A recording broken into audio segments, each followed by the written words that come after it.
Welcome to మెగానన్ TV burning topic. ఒక్క నిమిషం మీ ఫోన్ పక్కన పెట్టి ఈ నంబర్ చూడండి. రోజుకు 8,337 కోట్లు. వింటేనే మైండ్ బ్లాక్ అయిపోతుంది కదూ. మన దేశంలో సామాన్యుడు నెలంతా ఒళ్ళు హూనం చేసుకుంటే వచ్చే జీతం మహా అయితే 30,000 లేదా 50,000.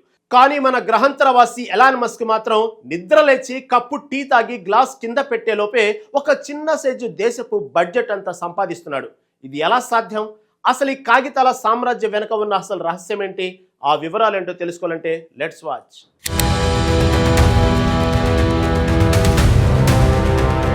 ఉదయం నిద్ర లేచింది మొదలు రాత్రి పొద్దుపోయే వరకు సాధారణ ఉద్యోగి జీవితం యాత్రికంగా సాగిపోతూ ఉంటుంది. ట్రాఫిక్ ఇబ్బందులను ఎదుర్కొంటూ కార్యాలయానికి చేరుకోవడం, లక్ష్యాలను పూర్తి చేసే ఒత్తిడిని భరించడం మధ్యతరగతి దినచర్యలో భాగమైపోయాయి. నెలవారీ వేతనం చేతికి అందగానే ఇంటి అద్దెలు, వాహన రుణాలు, ఈఎంఐలు, పిల్లల పాఠశాలల ఫీజులకే ఈ మొత్తం సరిపోతూ ఉంటుంది. సరిగ్గా ఈ సమయంలోనే ఆకాశాన్నంటే జీవన వ్యయాలు మనిషిని ఉక్కిరిబిక్కిరి చేస్తూ ఉంటాయి. రేపటి భవిష్యత్తు కోసం పొదుపు చేద్దామంటే పెరుగుతున్న ధరల ఒత్తిడి అందుకు అస్సలు అవకాశం ఇవ్వదు. సంపాదనకు ఖర్చులకు పొంతన కుదరక సతమతమయ్యే సామాన్యుడికి ఈ ఆర్థిక అసమానతలు చూస్తే విస్మయం కలగడం సహజం. నిజానికి ఆర్భాటాలకు పోకుండా బతికే బతుకుల్లో ఎన్నో అదృశ్య ఇబ్బందులు నిత్యం కంటపడుతూ ఉంటాయి. అతి ఆశకు పోయి ఉన్న ఉపాధిని ప్రమాదంలో తెచ్చుకోకుండా ఉండటమే నేటి కాలంలో అతిపెద్ద సవాలుగా మారింది. కష్టపడి పనిచేసే ప్రతి ఒక్కరికి తగిన ప్రతిఫలం దక్కాలనే ఆశ ఉండటం తప్పు కాదు.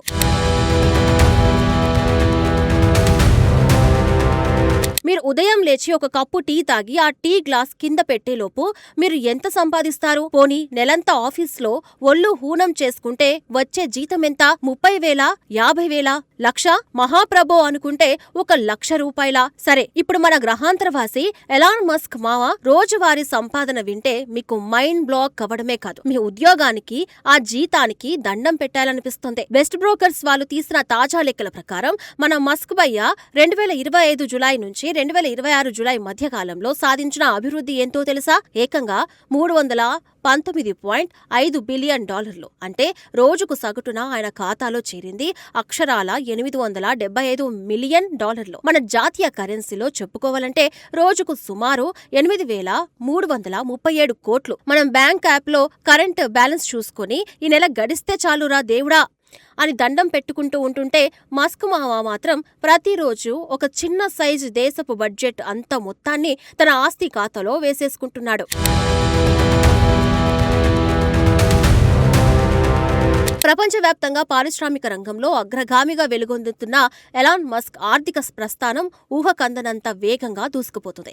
ఈ భారీ మొత్తం ఆయన ఖాతాకు నేరుగా నగదు రూపంలో జమ అయ్యే వేతనం కానే కాదు, ఆయన స్థాపించిన సాంకేతిక సంస్థల షేర్ల విలువ అంతర్జాతీయ మార్కెట్లో అసాధారణ రీతిలో పుంజుకోవడం వల్ల వచ్చిన అంచనా విలువ మాత్రమే. టెస్లా విద్యుత్ వాహనాల ఆదరణ, స్పేస్ ఎక్స్ అంతరిక్ష ప్రయోగాలు, సోషల్ మీడియా ప్లాట్ఫామ్ల కార్యకలాపాలు ఈ వృద్ధికి ప్రధాన కారణాలుగా నిలిచాయి. పరిశ్రమల్లో వచ్చే ప్రతి చిన్న సానుకూల పరిణామం ఆయన ఆస్తి విలువను కోట్లలో పెంచేస్తుంది. అయితే ఈ సంపదంతా కేవలం అంకెలుగా మాత్రమే కాగితాలపై కనిపిస్తుందనే వాస్తవాన్ని విస్మరించలేం. వ్యాపార ప్రపంచంలో ఒడిదుడుకులు సహజం కాబట్టి ఆ సంపద విలువ కూడా నిత్యం హెచ్చుతగులకు లోనవుతూ ఉంటుంది.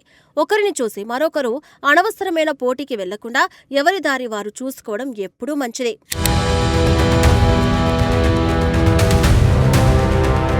సాంకేతిక రంగంలో దశాబ్దాలుగా తనకంటూ ప్రత్యేక గుర్తింపు తెచ్చుకున్న డెల్ టెక్నాలజీస్ అధినేత మైకేల్ డెల్ కూడా ఈ స్పందన జాబితాలో అగ్రభాగాన నిలిచారు. ఆయన రోజువారీ సంపాదన వృద్ధి కూడా వేల కోట్ల రూపాయల మేర నమోదు కావడం గమనించదగ్గ ముఖ్యమైన అంశం. మస్క్ సంపద వేగంతో పోలిస్తే ఇది తక్కువగా అనిపించినప్పటికీ సామాన్య మానవుని ఊహకు అందనంత భారీ మొత్తమే అందుతుంది. కంప్యూటర్ హార్డ్వేర్ తయారీ నుండి క్లౌడ్ సేవలు, కృత్రిమ మేధస్సు, మౌలిక వసతుల కల్పన వైపు ఆయన తన వ్యాపారాన్ని విజయవంతంగా మళ్లించారు.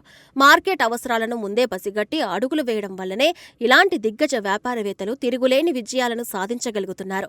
కేవలం ఒకే రకమైన వ్యాపారానికి పరిమితం కాకుండా ఎప్పటికప్పుడు కొత్త రంగాలకు విస్తరించడమే వీరి విజయ రహస్యం. అనుభవం లేని రంగాలలోకి గుడ్డిగా దిగడం కంటే తెలివైన వ్యూహాలతో ముందుకెళ్లడం ఎంతో ముఖ్యం. ఏ రంగంలోనైనా నిలదొక్కుకోవాలంటే పట్టుదల, దార్శనికత ఖచ్చితంగా ఉండాలి.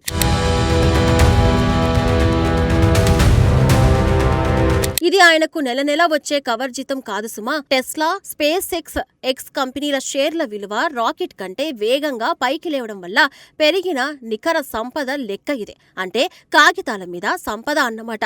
అలాగని ఆయన దగ్గర డబ్బుల్లేవని జాలిపడకండి. ఆయన అనుకుంటే ఒక చిన్న దేశాన్ని కానీ దానికి ఎక్స్లాండ్ అని పేరు పెట్టగలడు. డెడ్ టెక్నాలజీస్ మైకెల్ డెల్ పాపం రోజులకు కేవలం $295 మిలియన్ మాత్రమే సంపాదించగలుగుతారు. అయ్యో పాపం డెల్, మస్క్ మామతో పోలిస్తే మీదేం సంపాదన అండి అని మనం జాలిపడదాం అనుకుంటే అది కూడా రోజుకు వేల కోట్ల రూపాయల కిందకే వస్తుంది. మనం మాత్రం పొద్దున్నే లేచి ట్రాఫిక్ లో నలిగిపోతూ బాస్ తిట్లు తింటూ జీతం పడగానే ఈఎంఐలు కట్టేసి ఆర్టిఫిషియల్ ఇంటెలిజెన్స్ వల్ల మా ఉద్యోగాలు పోతాయి బాస్ అని గూగుల్లో సెర్చ్ చేసుకుంటూ ఉంటాం. అక్కడ మస్క్ ఏమో ఏఐ, రాకెట్లు, ఎలక్ట్రిక్ కార్లు అంటూ రోజు వేల కోట్లు వెనకేసుకొస్తూ ఉన్నాడు.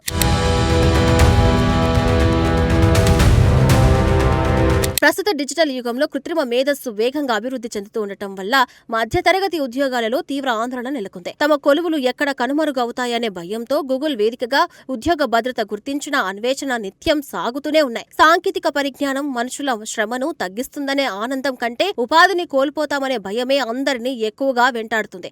అయితే కొత్త సాంకేతికతలు పుట్టుకొచ్చిన ప్రతిసారి పాత పద్ధతులు కనుమరుగై సరికొత్త ఉపాధి అవకాశాలు కూడా పుట్టుకు వస్తాయనేది చారిత్రక సత్యం.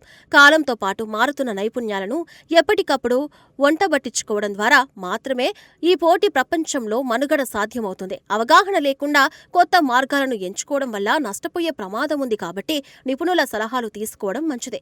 కష్టపడి పనిచేసే తత్వం ఉన్నవారికి ఏ యుగంలోనైనా సరైన గుర్తింపు లభిస్తుందనడంలో ఎలాంటి సందేహం లేదు. కాలం ఎవరి కోసమూ ఆగదు కాబట్టి దానికి తగినట్లుగా మనల్ని మనం మార్చుకోవడమే విజ్ఞత.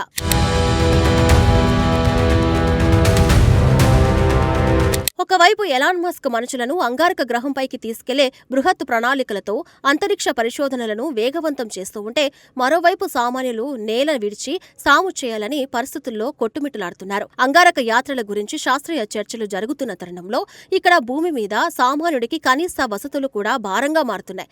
సాంకేతిక ఆవిష్కరణలు మానవ జాతికి ఎంతో మేలు చేస్తున్నప్పటికీ వాటి ఫలాలు అందరికీ సమానంగా అందడం లేదని ఒక అదనపు వాస్తవం. పరిశోధనల కోసం కోట్లాది రూపాయలు ఖర్చు చేసే స్థాయికి కొందరు చేరుకుంటూ ఉంటే, కనీస అవసరాల కోసం మరికొందరు నిత్యం పోరాటం చేయాల్సి వస్తుంది. ఆకాశాన్ని తాకే ఆశలతో ప్రణాళికలు చేసుకోవడం తప్పు కాదు, కానీ కాలి కింద నేల గట్టిగా ఉందో లేదో చూసుకోవడం మరీ ముఖ్యం. అతిగా ఆశపడి ఉన్నదానిని కోల్పోవడం కంటే ఉన్నంతలో సంతృప్తిగా జీవించడం ఉత్తమమైన మార్గం. ఎంత పెద్ద లక్ష్యాలు ఉన్నప్పటికీ ఆచరణ సాధ్యమైన అడుగులు వేయడం ద్వారానే శాశ్వతమైన విజయం సాధ్యమవుతుంది.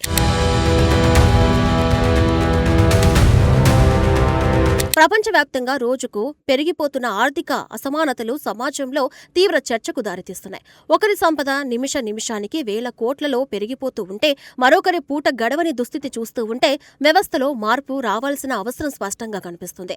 అయినప్పటికీ సామాన్యుడు తన నమ్మకాన్ని, కష్టపడే తత్వాన్ని ఎప్పుడూ కోల్పోకుండా నిత్యం ముందుకు సాగుతూనే ఉన్నాడు. ఆర్థిక ఒడిదుడుకులు ఎదురైనప్పటికీ కుటుంబం కోసం చెమటోడ్చే శ్రామికుడే ఈ ప్రపంచానికి అసలైన ఆధార స్తంభం. ఎవరి శక్తికి తగినట్లుగా వారు శ్రమిస్తూ భవిష్యత్తుపై నమ్మకంతో అడుగులు వేయడమే మానవ జాతి సహజ లక్షణం. కష్టాలను చూసి భయపడి పారిపోకుండా వాటిని ఎదిరించి నిలబడే ధైర్యమే మనిషికి నిజమైన శ్రీరామ రక్ష. అడుగు ముందుకు వేస్తేనే కదా గమ్యస్థానం చేరేది అనే దృఢ సంకల్పంతో ప్రతి ఒక్కరూ తమ వంతు ప్రయత్నం చేయాలి. కాలం ఎప్పుడూ ఒకేలా ఉండదు కాబట్టి మంచి రోజులు వస్తాయనే ఆశతో ముందుకు సాగడమే జీవిత సత్యం.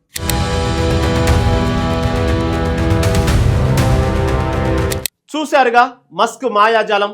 రోజువారీ సంపాదనలో వేల కోట్ల రూపాయలను ఆర్జిస్తున్న ఈ డిజిటల్ చక్రవర్తుల ఆర్థిక సామ్రాజ్యాన్ని చూస్తుంటే సామాన్యుడికి గుండెల్లో రైలు పరిగెత్తడం ఖాయం. ఒకవైపు నెలవారీ ఈఎంఐలు, ఆఫీసు టెన్షన్లతో సతమతమయ్యే మధ్యతరగతి జీవితం, మరోవైపు రాకెట్ వేగంతో దూసుకుపోతున్న కుబేర్ల సంపద కేవలం కాగితాలపై అంకెలుగా మాత్రమే మిగిలిపోతున్నాయి. ఆ ఆస్తి వేగం మాత్రం రాకెట్ను మించిపోతోంది.